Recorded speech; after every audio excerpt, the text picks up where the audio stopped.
नमस्कार दोस्तों, कैसे हैं सब लोग।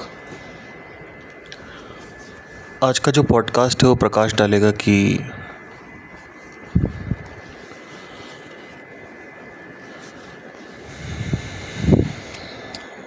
What is the spirituality after self realization, what's left in spirituality after self realization. ये कई लोगों को नहीं पता होगा कि स्पिरिचुअलिटी में होता क्या है कि जब आपको सेल्फ रियलाइजेशन प्राप्त हो जाता है, यानी आपको ये पता चल जाता है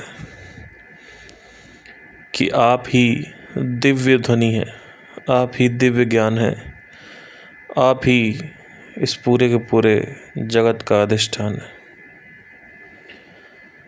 तो होता क्या है कि लोगों को लगता है वही एंड है, वही अंत है, वही एंड है भैया, ख़त्म हो गया। जितने भी यूट्यूब के गुरु हैं, चाहे कोई भी आपका चाहता हो, मुझे कोई फ़र्क नहीं पड़ता कि आप क्या सोचते हैं मेरे बारे में, चाहे कोई भी आपका चाहता हो, वो सब आपको आत्मज्ञानी बनाना चाहते हैं।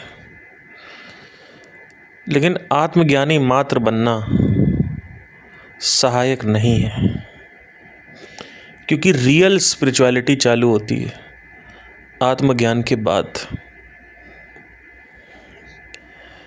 क्योंकि ब्रह्म जानना, ब्रह्म को अपने अवचेतन में बसाना कि मैं क्या हूँ, मेरी पहचान क्या है, मेरी आइडेंटिफिकेशन क्या है, ये कुछ भी नहीं है। इसमें साल 2 साल 3 साल की प्रैक्टिस है और धीरे धीरे ये आपकी वैराग्य की स्थिति पे आपको ले आएगा। सबसे बड़ा संकेत है, अगर आप जानना चाहते हैं कि भाई ब्रह्म क्या है, तो सबसे बड़ा संकेत यही है कि आपको काम जगत में, काम जगत माने ये जो संसार है जहाँ काम करना होता है, इन कामों में आपका जो इंटरेस्ट है, जो विश है, वो ख़त्म हो जाएगी। समझ रहे मैं क्या कह रहा हूँ।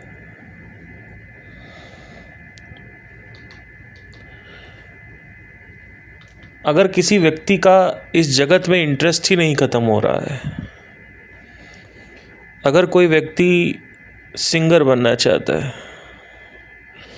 पर वो सिंगर ही बनना चाहता है, वो छोड़ नहीं पा रहा है उसको, समस्या ये भी नहीं है कि वो सिंगर बनना चाहता है, समस्या ये भी नहीं है कि मंगल ग्रह पे जाना चाहते हो, समस्या ये है कि एक तो तुम्हारे अंदर उस चीज़ को लेके अनिवार्यता है, उससे बड़ी समस्या ये है कि तुम्हारे अंदर एक गलत फहमी है कि अगर मैं माइकल जैक्सन बन जाऊंगा, चेस्टर बनिंगटन बन जाऊंगा,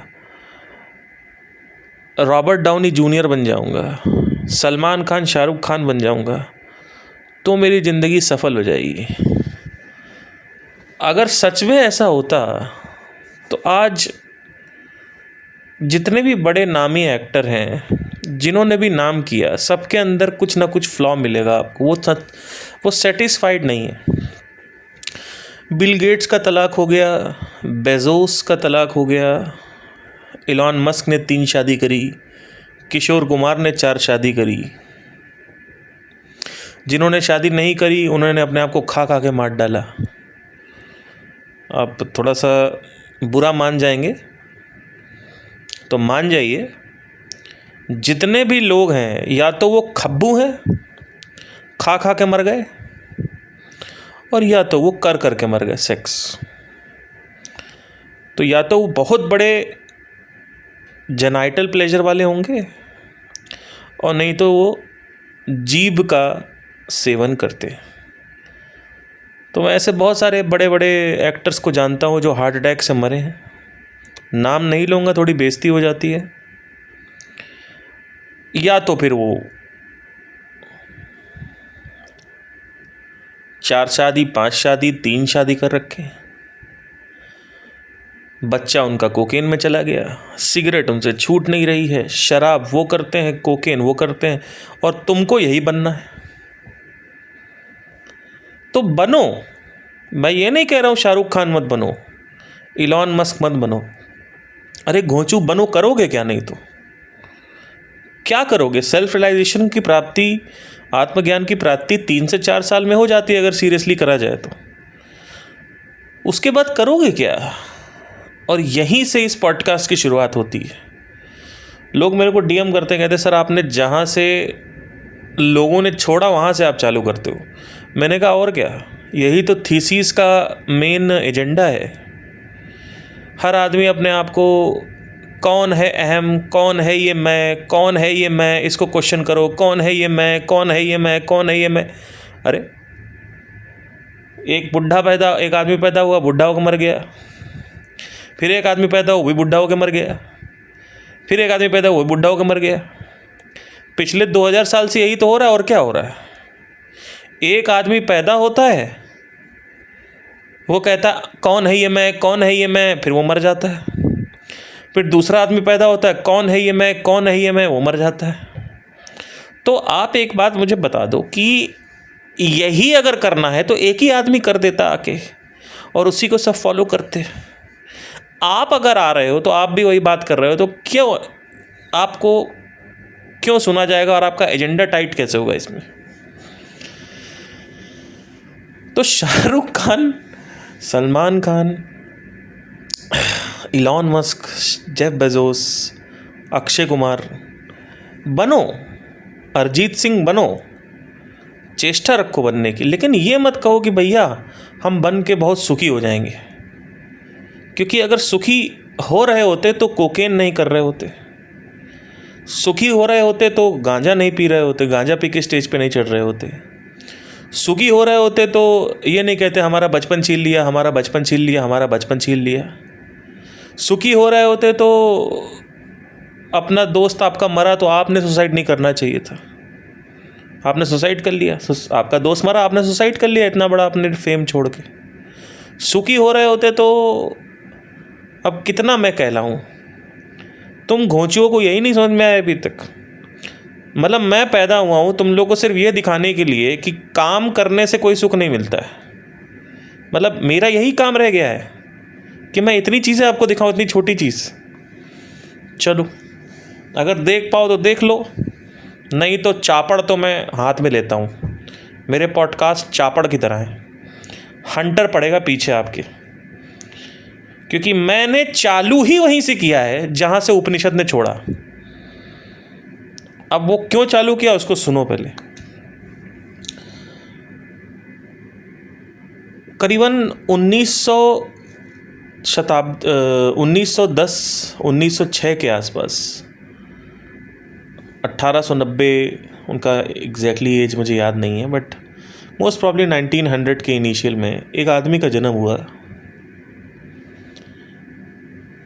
वो आदमी चेन्नई में था, फिर वो लंदन चला गया। जिद्दू कृष्णमूर्ति। इस व्यक्ति को जितना आप समझोगे उतना ही कम समझ में आएगा। इसीलिए 2993 मार्च को एक और आदमी पैदा हो गया, उसका नाम पार्थ सिंह है। तो उसका काम ही यही है कि चीज़ों को सरल करे और उदाहरण समझाए लोगों को।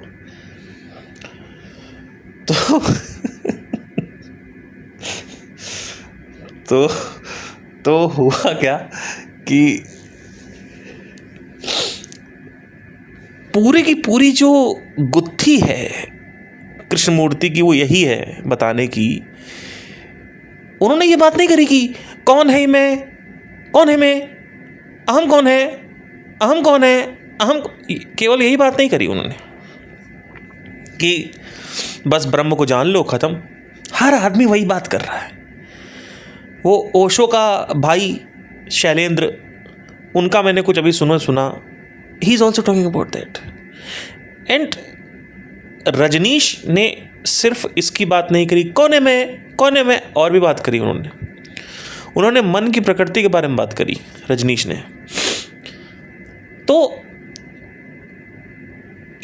कौन है ये मैं, कौन है ये मैं एक बहुत ही अहम भूमिका निभाता है जीवन में। 12 साल की उम्र में राम को आत्मज्ञान प्राप्त हो गया।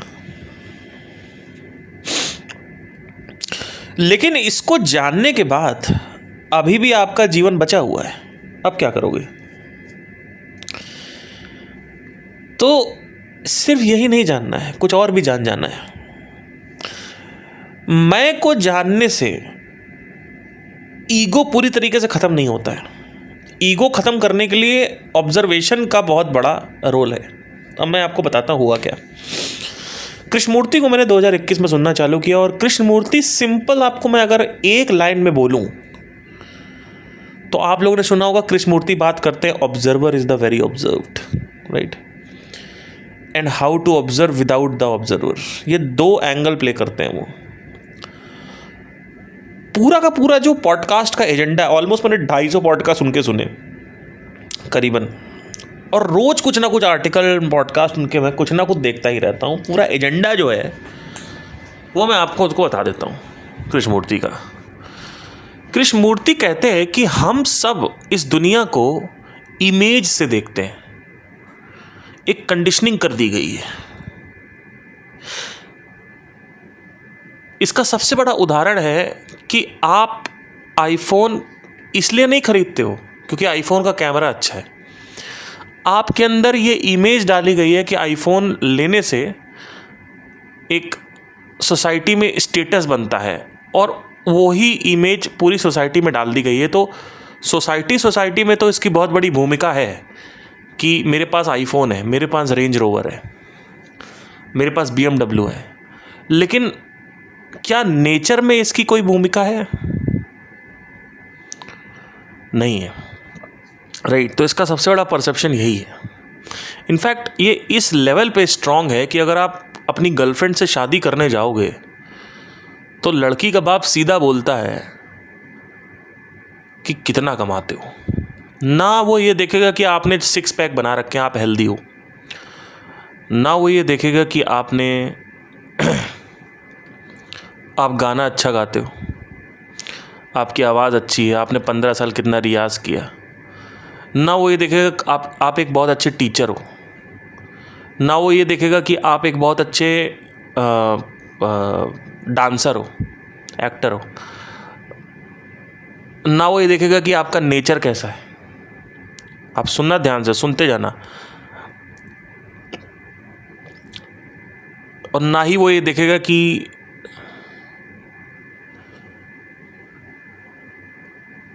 आपकी सोच कैसी है।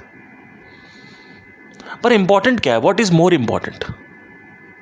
Is the personality more important और द पैसा इज मोर इंपॉर्टेंट? इनफैक्ट ये इमेज इस लेवल पे बनी हुई है कि सोसाइटी में जैसे आप पैसे कमाओ वैसे लेके आओ।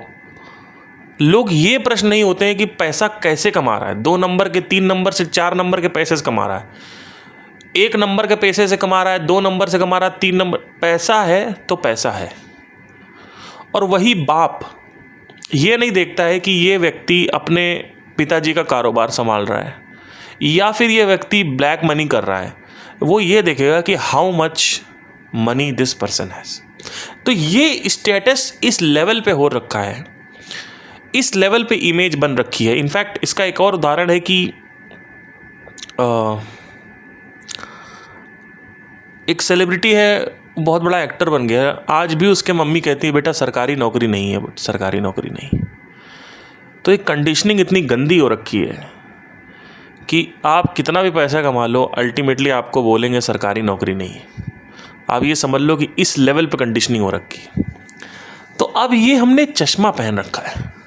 तो कृष्णमूर्ति इस इमेज की बात करते हैं, राइट, और इस इमेज को ख़त्म करने की बात करते हैं और कहते हैं ट्रू रियलिटी देखना, मतलब वास्तविक सत्य जो है उसको देखने की बात करते हैं।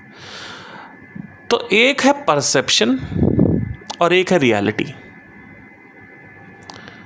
और ये एक बहुत ही बड़ा भूमिका प्ले करता है हमें असली जगत देखने में। क्योंकि अगर हम इस पर्दे को नहीं हटाते हैं और इस चश्मे को नहीं हटाते हैं तो चश्मा जो है वो पूरी की पूरी दुनिया में वही दिखाएगा जो चश्मे में फीडेड है। मतलब चश्मा अगर ब्लैक है तो पूरी दुनिया ब्लैक दिखेगी, राइट। तो इन सिंपल वर्ड्स कृष्णमूर्ति की सारी जो टीचिंग है वो ये है कि कंडीशनिंग जो है वो कुछ ऐसा प्ले करती, बिलीफ सिस्टम्स कुछ ऐसा प्ले करते हैं मन में कि एक यूनिवर्स जो है वो जो ह्यूमैनिटी का यूनिवर्स है, ह्यूमन यूनिवर्स, और एक है वास्तविक यूनिवर्स। दो अलग अलग यूनिवर्स की उपस्थिति है मनुष्य के जीवन में। समझ रहे मैं क्या कर रहा हूं?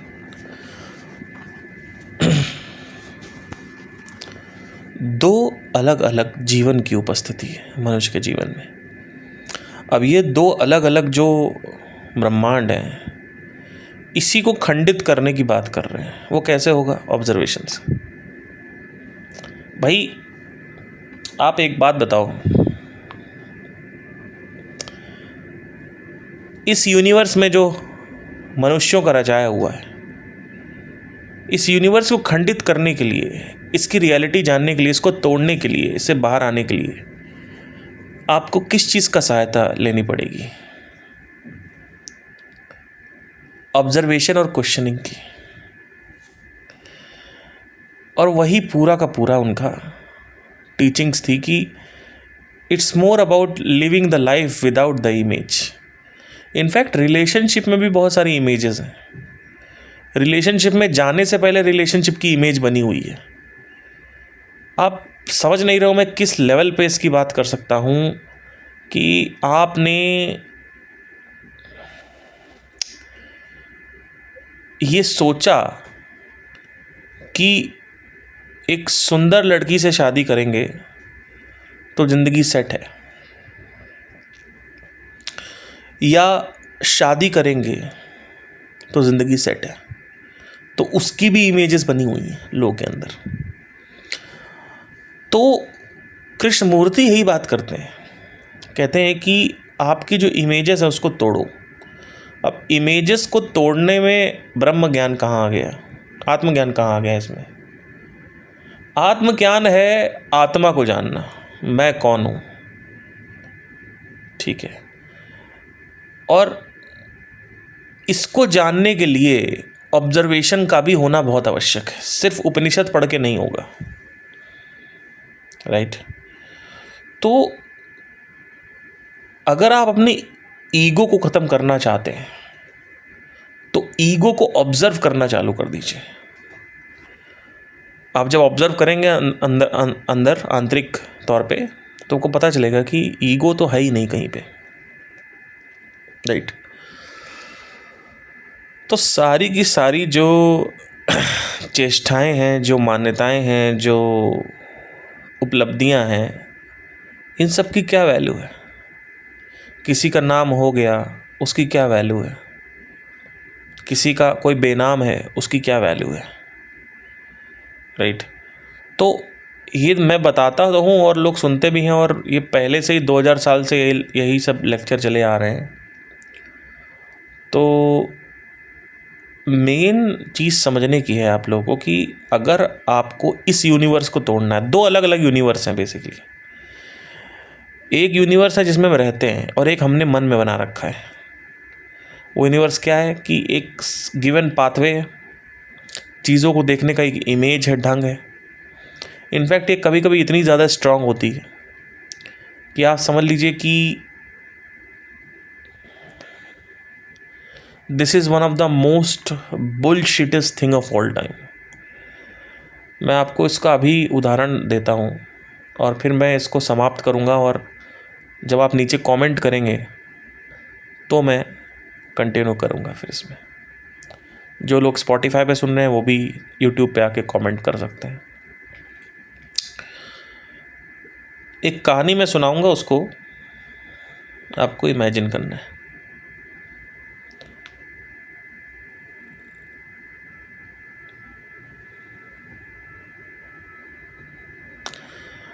तो आज से कुछ 15 साल पहले की बात है। मैं अपने दोस्त के यहाँ था और मेरे घर से एकदम कॉल आता है मेरी मदर का कि कोई घुस आया है। और मैं हड़बड़ा जाता हूँ और दौड़ते हुए मैं अपने दोस्त से बोलता हूँ, भाई अपनी स्कूटी दे। और स्कूटी सामने खड़ी हुई थी, आप समझ लीजिए स्कूटी में नीचे एक्टिवा लिखा हुआ था। और आज भी मुझे वो स्कूटी याद है। मैं स्कूटी को बस उठाया और उसकी स्कूटी लेके मैं आ गया। वो स्कूटी खड़ी रही मेरे घर के सामने काफ़ी दिन तक। नीचे देखता था तो स्कूटी शाइन मारती थी, बड़ा उसमें पॉलिश अच्छी थी बहुत, तो शाइन मारती थी बहुत ज़्यादा। बट एनीवे, स्कूटी मैंने नीचे खड़ी करी और मैं भड़बड़ाते हुए, मतलब I was like totally panicked out, दरवाज़ा खोला और दरवाज़ा मैंने बंद किया। राइट साइड में मैंने देखा कि हमारी जो कार थी वो खड़ी थी। कार उस समय हमारी होती थी, एक वैगन आर हमने ले रखी थी। नहीं, वैगन आर थी, कौन सी थी याद नहीं आ रहा। एनीवे, वही मैंने ले रखी थी। और जैसे ही मैं अंदर गया तो मैंने देखा कि सामने फ्रिज है, फ्रिज के जस्ट नीचे दूध गिरा हुआ है पूरा, और फ्रिज पे एक लेबल लगा हुआ था। फ्रिज मैं खोलता हूँ और बंद करता हूँ और लेबल नीचे गिर जाता है। वो उठाता हूँ, मैं वापस फ्रिज पे लगाता हूँ लेबल को। मैं सब कुछ साफ़ कर ही रहा होता हूँ और मम्मी उस वक्त नहीं होती मेरी, पता नहीं कहाँ रहती हूँ। तभी पता चलता है कि एक बगल में जानवर बैठा हुआ है, वो बिल्ली थी। और उस बिल्ली के चक्कर में मेरी मम्मी डर गई थी, आप ये समझ लीजिए।